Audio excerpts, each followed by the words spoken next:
LMSUK here with BUZZKIll Joy. What a journey you've been on, some mad shows, some mad people. What a year it's been so far. How are you finding it?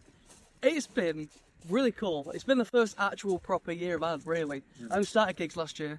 I had a few little like, shortlisted for festival, but nothing really happened. But then, like, this year, some cool stuff. I actually got like a little community now, a little fan base. It's really cool. It's really sick. It's really good having those like-minded people just buy into it. The new single, they're going crazy for that. I mean, as an artist, that must be what you dream of, isn't it? These people just buying into your songs. I'm not gonna lie, because earlier on this year, motivation was fucking low. I'll tell you that. And I put out a song called Faux Britannia. Did it all right on TikTok. I mean, didn't like blow up, but I mean, as opposed to the other ones that had like 5 views. I mean, I managed 6. But it just did well. And since then, I've just had this continuous fucking fan base, and I love them to fucking bits. It's called The Hive. Buzz and the Bees in the Hive. Straight in. And it's just community-led, community-driven, and it's like an infinite motivation loop. It's incredible. Feed motivation, message to them, I feed it back, and it's just fucking beautiful. It's amazing. It is great having that community and those people around you. Talk to me, like, if people haven't heard you before, some of your musical influences. We've heard some today in the drive here with Green Day and whatnot. Got a DJ, get Josh. But if you were going to put on your own festival, I'm giving you an unlimited budget.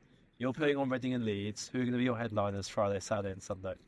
So it's like 3 bands basically. Yeah. It's easy because I have 3 like overall huge inspirations. Like all the rest, great. But I give some honorable mentions. People like Wolf Alice, As You Imagine Dragons, Group Love. These are all like Gary Newman. These are all like had impacts, but nothing compared to the big 3. Big 3 are. Did you want to say something? Yeah, just knowing your influence, I'm surprised to put Imagine Dragons in there. The other artists I can really see hearing your music, but Imagine Dragons seems a bit. They who I tried emphasis on trying to learn to sing with in the first lockdown 2020.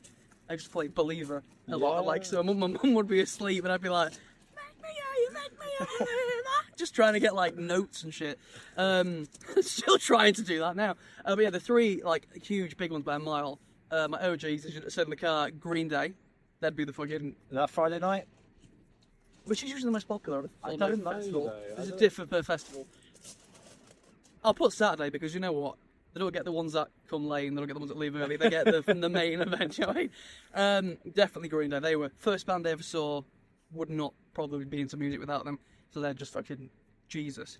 Then in the other holy spirit trinity, the third one is Youngblood. That's where I wear these. Yeah. Because part of my big thing as BUZZKIll Joy is my whole message is that I used to be a Tory. I used to work in Parliament for a Tory MP, which fucking, I'm so sad and ashamed of it, but the whole point of my music thing, so I love artists and music with a message, not just inside the music, but outside of it, and that is that you're never too late to change, never too late to be a better version of yourself. So I want to try and lead through example, that you're never too late to change, and to use my case as an example, and Youngblood was the main reason why I snapped out of that way thinking 2020, and that's why I wear these big bandages, because he healed me.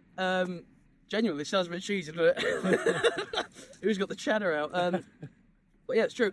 And then the third one is the most recent, and I'm seeing them next year. Fucking buzzed. My Chemical Romance. Yeah. It's kind of criminal, but I only listened to the Black Parade album for the first time 2 years ago, and I didn't like it. I thought it was boring. I thought it was like a B-Tech version of American Idiot.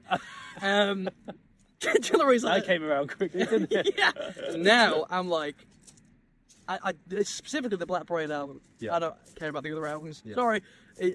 But that album is just seminal. Is that the word? You have to get that word right. It's like a whole world you're stepping into that album, isn't it? And I'm obsessed with world building. Yeah. Like, and building it, not just an artist or religious music, but like a fucking thing. Yeah. Something you can feel like you can step into a meaning, blah, blah, blah. That's why I like iconography and stuff, so you can feel part of something. And the Black Parade thing was just like the first proper concept album I like fucking lost myself in. And then in the immediate after that, I wrote a concept album myself, which is basically like a American Idiot and Black Parade and a baby. It just comes out. Yeah. The identity behind that album, though, people just like you do dive in, and you're kind of mystique in that. And with your brand, like you're saying, there's certain bits you're doing, people relating to, buying into, and it's so important, isn't it? Like straight away, people know your values, what you're there for. I love you're very vocal on the point of, you know, you used to be Tory MP, helping out there. Now you're kind of. I didn't used to be an MP. No, I know you. But... I could have been in an alternate universe. Fucking hell. Yeah, where would this interview be then? Very different. No, it's true, because not in like a nasty way, but I'm really bored of performative protest artists that are just not interesting, or they don't have a message, or it's just, or even if they've always been that way. It's not a bad thing. I wish I was, but it's just kind of the same old story. If there's anyone sort of like big or even getting big in protest music, they've pretty much always been that way. Yeah. I'm a more unique case where it's like, I was actually to a start when I was into Greeno when I was like 10, 11. Secondary school just killed it, knocked it all out on me to try and like, fit in. Yeah. So it's just a more unique message, because we found that, and I came from a different base to become a protest artist. Do you know what I mean? Yeah. It's like people aren't just bothered about what you're saying; it's who's saying it. Absolutely. So I just felt there's oversaturation. And how you say it as well, isn't it? Is there passion behind it? Is there real value in what you can get across? Yeah, it's not to devalue the message of other protest artists, but it's that mine comes from like a place of, it was like a sacrifice thing. Because I felt I had this new moral character through like young blood and almost on my own thought, and other artists as well, and other political figures. But it was like, I pitched 8 years of my life to working in politics, and I built all these fucking touring connections, and I just studied politics at uni, and like it was like I was ready to pull the pin into that career.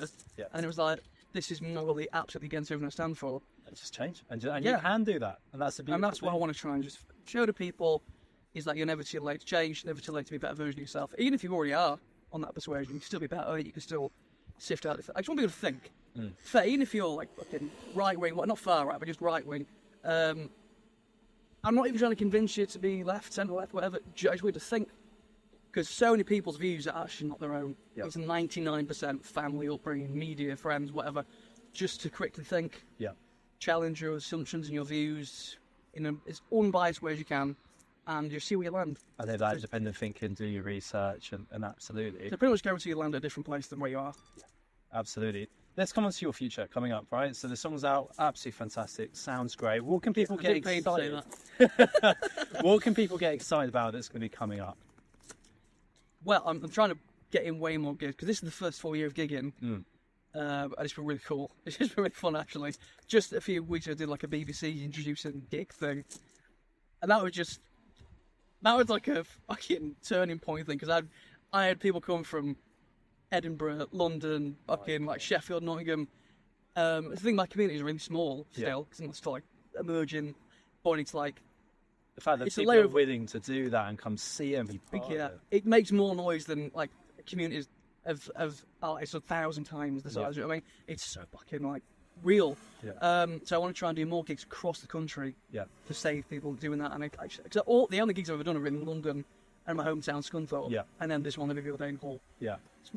So we list of places we played in London, Scunthorpe Hall. So I want to try and do different gigs now. I've already got a few little sort of like green shoots.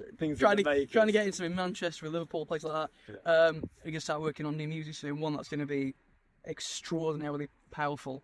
And a music video I do, if it's even legal, to have happened. Basically about sexual assault and the fact that the system lets down people that have already been let down by society. And the video I do, it would just be insane, and that could like will really fucking impact a lot of people. In my little community thing, I've already sent them the voice notes of it. If you want inside information, join my community, Buzz and the Bees, BUZZKILL JOY, and they've one of them's already getting a tattoo of the lyric before it's even out. Before I even finalise the lyrics, to be fair. Maybe wait a little bit, Leah. You know, from Indiana. So that's the next thing I'm going to work on, and then merch, which I've always really been reticent to do before. I've got a demand for it. I really loathe bands that like day one come out, day two merch. So what does it mean? I'm really not one for selling stuff. I should do, because I keep making losses and everything. But I can start merch because people would keep like hounding me for it. Make some more gigs, and got a headline gig in Camden on the 11th of December.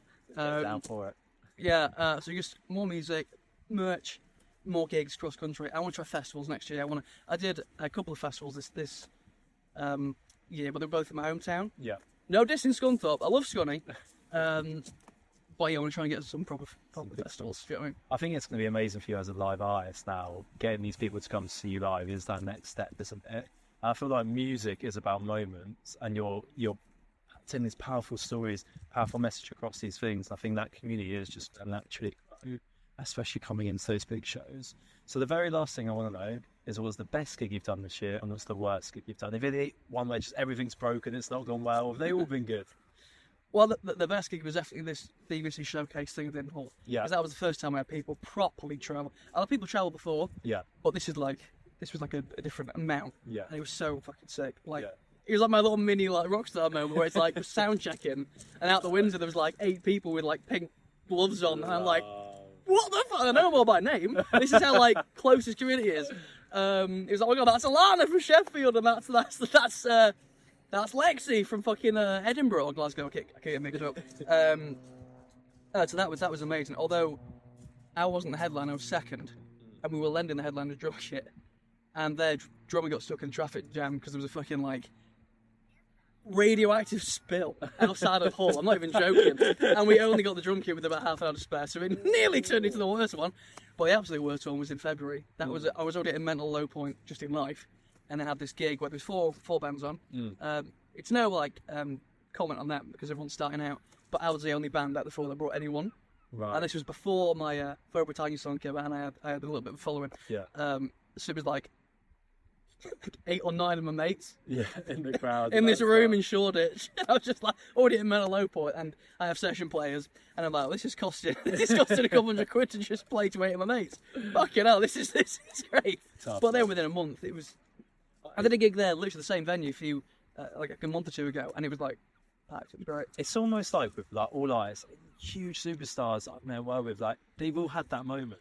That moment of playing to a man and his dog. Like, I thought I got away with it. I was like, shit, I'm going to manage to not play to a pretty much empty room. But fucking hell, February got me bad. When I was at a low point, it was like, kick me while I'm down, you bastard. Fuck you. But there, I went to the same venue literally a month or two ago, and that was the best gig before this BBC one. Yeah. But it's all the community stuff.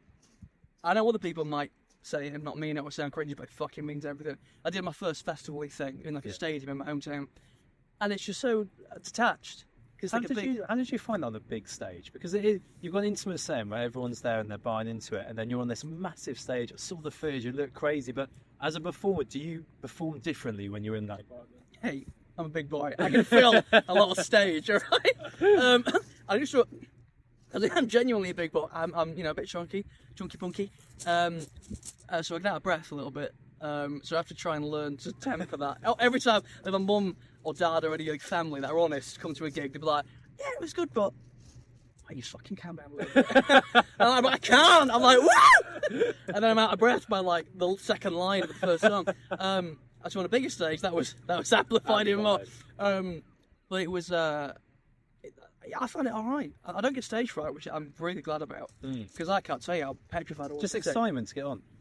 Is that just like in the moments before, but like say I've got a gig in a week or so, actually even a couple of days before, during the day before, I'm like, oh, gig tomorrow, fucking sick.